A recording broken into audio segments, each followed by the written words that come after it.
నమస్తే, welcome to VSR breaking news. ఏదైతే కాంగ్రెస్ ఇప్పుడు జూబ్లీహిల్స్ ఉప ఎన్నికలు ఉన్నాయో కాంగ్రెస్ పార్టీ హోరాహోరీగా ప్రచారం చేస్తా ఉన్నది.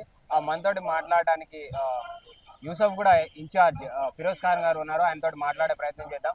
చెప్పండి, ఏదైతే జూబ్లీహిల్స్ ఉప ఎన్నికలు వచ్చాయి, నవీన్ యాదవ్ గారికి టికెట్ ఇచ్చారు కాంగ్రెస్ పార్టీ తరఫున, ఎట్లా గెలిపించుకోబోతామని? ఫస్ట్ ఆఫ్ ఆల్ ఒక యువ నాయకుడికి ఇలా టికెట్ దొరకడం అదృష్టం ఆయనకి. చాలా మంచి సేవలు చేస్తూ ఉంటాడు నవీన్ అన్న. చాలా జూబ్లీస్ కాన్స్టిట్యున్సీకి గత 15 సంవత్సరాల నుంచి సేవలు అందిస్తూ వస్తున్నాడు ఈడ. కాకపోతే అందరికీ అండగా ఉంటాడు, అందరితో కలిసి ఉంటాడు, అందరితో పనిచేస్తాడు. అందరు యూత్ కానీ, సీనియర్స్ కానీ, జూనియర్స్ కానీ, మహిళలు కానీ, స్టూడెంట్స్ కానీ అందరినీ తీసుకొని నడుస్తాడు ఆయన. కాబట్టి ఆయన్ని గెలిపించుకుంటాం, ఆ నమ్మకం మాకుంది. ఏదైతే బీఆర్ఎస్ వాళ్ళు మేమే గెలుస్తాము అని చెప్పేసి మీరు ఏదైతే హామీలు ఇచ్చారో, గ్యారెంటీలు ఇచ్చారో, వాటికి ఒక బాకీ కార్డ్ అని ఒకటి తయారు చేసుకొని ప్రజలలో వెళ్తామండి, ఎట్లా చూస్తాం? ఫస్ట్ ఆఫ్ ఆల్ వాళ్ళ బాకీ కార్డు తీయాలి మనం. ఇప్పుడు ముస్లిమ్స్కి వాళ్ళు ఏం చేసిరని అడుగుతున్నా. వాళ్ళకి నేను 12% రిజర్వేషన్ ఇస్తా అన్నారు ముస్లిమ్స్ మైనారిటీకి. ఆ రిజర్వేషన్ ఎక్కడని నేను కేటీఆర్ గారిని అడుగుతున్నా. అది ఇవ్వలేదు. మన రైతులకి ఏం రుణమాఫీలు ఎక్కువ చేయలేదు. ఇప్పుడు కాంగ్రెస్ ప్రభుత్వం వచ్చినాక లేడీస్కి ఫ్రీ బస్ ఇస్తుర్రు, సన్న బియ్యం ఇస్తుర్రు.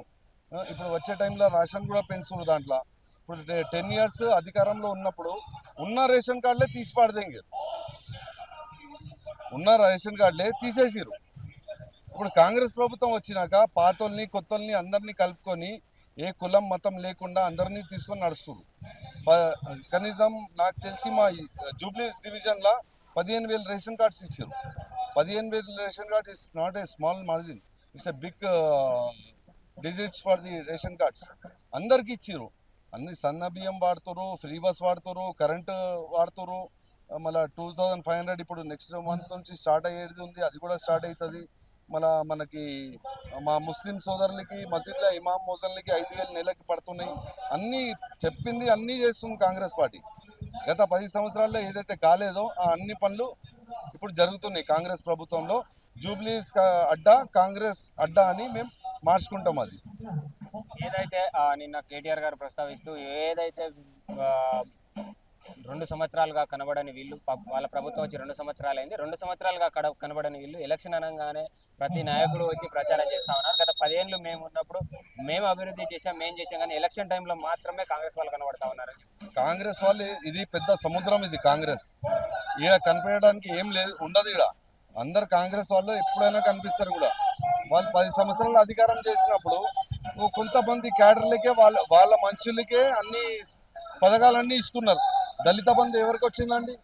దళిత బంధు వాళ్ళ క్యాడర్కే, వాళ్ళ పార్టీ మనుషులకే ఇచ్చుకున్నారు. వాళ్ళు ఎవరికైనా పేదోళ్ళకి ఇచ్చిరా? ఎవరికి ఇవ్వలేదు. కాంగ్రెస్ ప్రభుత్వం ఇది ప్రజాపాలన, ఇది ప్రజాప్రభుత్వం. ఇది అన్ని గరీబోళ్ళకి అందరికీ ఆ స్కీమ్లు అందిస్తున్నాయి. వాళ్ళు ఆఫ్లైన్ రికార్డులో చేసి పనిచేస్తున్నాం, మేము ఆన్లైన్ రికార్డులో చేసి పనిచేస్తున్నాం. వాళ్ళు టీఆర్ఎస్ వాళ్ళు కానీ, బీజేపీ వాళ్ళు కానీ, కాంగ్రెస్ వాళ్ళు కానీ అందరికీ పథకాలు వస్తున్నాయి. ప్రజాప్రభుత్వంలో అందరికీ న్యాయం జరుగుతుంది.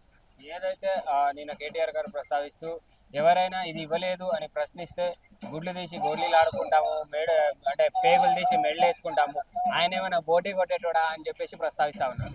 అర్థం కాదు, మళ్ళీ చెప్పండి. సీఎం గారిని ఏదైనా పథకాల గురించి అడిగితే ఎందుకు ఇవ్వలేదని అడిగితే మీ గుడ్డు తీసి గోళీలు ఆడుకుంటా, మీ పేగులు తీసి మెళ్ళు వేసుకుంటా అని బహిరంగ సభలలో చెప్పడము, ఆయన ఏమైనా పోటీ కొట్టేటోడా సీఎం గారు అని చెప్పి కేటీఆర్ గారు ప్రస్తావించారు. అసలు కేటీఆర్ గారికి రేవంత్ రెడ్డి గారికి అసలు పోటీయే లేదు. రేవంత్ రెడ్డి ఒక మంచి నాయకుడు. ఆయన రేస్లో కూడా రాలేడు. ఆయన పక్కన కూడా కూర్చొని అంత లేదు ఆయనకి. కేటీఆర్కి అంత మాట్లాడుతుండు కానీ అంత ఎవరు ఏం చేయలేరు. రూపాయి పని చేస్తే 100 రూపాయలు పెట్టి అడ్వర్టైజ్మెంట్ చేస్తారు వీళ్ళు. కాంగ్రెస్ పార్టీ 1000 చేసినా అడ్వర్టైజ్మెంట్ చేయదు. మనసులో ఉంటుంది, ప్రజల మనసులో ఉన్నది కాంగ్రెస్ పార్టీ. అందరికీ సహకరించుకుంటూ వెళ్తుంది. అందరికీ పథకాలు ఎదగాలు అన్నీ వస్తాయి. రేపు అందరికీ న్యాయం జరుగుతుంది. కాంగ్రెస్ పార్టీ ఇచ్చిన పథకాలు ఏవైతే ఉన్నాయో పథకాల గురించి అడిగితే మేము లంక బిందెలు ఉన్నాయని అనుకొని మేము ప్రభుత్వంలోకి వచ్చినాం, బయటకు వెళ్ళి సెంటర్లో కానీ ఎక్కడైనా అప్పు తీసుకోవాలని అంటే దొంగను చూసినట్టు చూస్తున్నారు, చెప్పులు ఎత్తుకుపోయేటోని చూసినట్టు చూస్తున్నారని సీఎం రేవంత్ రెడ్డి గారు మాట్లాడడం ఎంతవరకు కరెక్ట్? ఒక సీఎం హోదాలో ఉండి మాట్లాడడం అది కరెక్టేనా అన్నట్టుగా ప్రశ్నిస్తాం. ఎవరు? కేటీఆర్ గారు. కేటీఆర్ గారికి అసలు ఏం జరుగుతుందని విషయాలు తెలిసి ఉన్నాయని ఆయనకి సూటు పాయింట్ వేసుకొని తిరగడం తప్ప ఇంకా మనకు తెలుసా? వాడు గీడు అని మాట్లాడడం తప్ప ఇంకేమైనా తెలుసా కేటీఆర్ గారికి? ఆయన సీఎం, ఆయనతో ఎట్లా మాట్లాడాలి తెలుసా? గౌరవం సీఎం అంటే ఒక గౌరవం ఉంటుంది, ఆ గౌరవం ఉందా ఆయనకి? కేసీఆర్ గారు ఉన్నప్పుడు రేవంత్ రెడ్డి గారు కూడా ప్రతిపక్షంలో కూర్చొని వ్యతిరేకించారు. ఆయన వ్యతిరేకించడని ఇలా ప్రభుత్వం వచ్చింది మాకు. మీరు కనుక ఒకవేళ మీరు 10 సంవత్సరాలు మంచి పని చేసి ఉంటే జనాలు మీకు ఎందుకు ఓడిగొట్టిరు? ఎందుకు ఓట్లు వేయలేదు? మీ మీద ఎందుకు నమ్మకం పెట్టుకోలేదు? మీరు మోసం చేసిరు, మీరు ద్రోహం చేసిరు అనేసి మీకు పక్కన పెట్టి రేవంత్ రెడ్డి గారిని ఇలా సీఎం చేసిరు. Subscribe us and press the bell icon for more interesting updates.